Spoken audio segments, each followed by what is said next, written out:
You have now learned the science and the law about being falsely accused of a sex crime.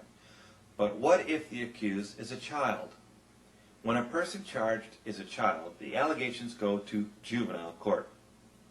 Since in Regalt, the United States Supreme Court has extended important constitutional rights to children as well.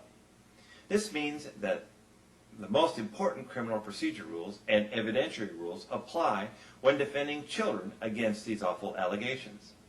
In other words, the trials look very much like they would in adult court. But there are some notable differences between juvenile and adult court. For children charged with serious sex crimes, the juvenile court may consider sending them to adult court if the child is 14, if force or duress is part of the charge.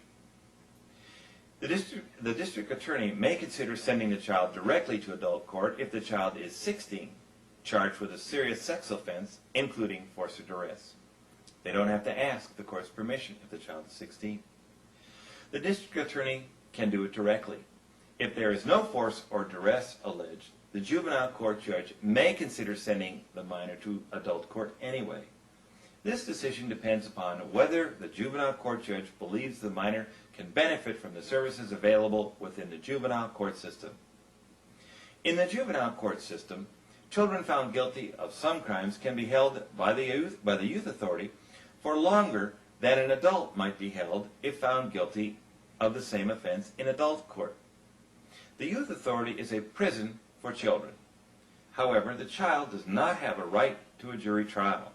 In juvenile court, judges make the decision. In fact, the youth authority can hold onto a child convicted of a crime until that child is 25 years old, if the crime involved child molestation with force or duress, or certain other acts of violence.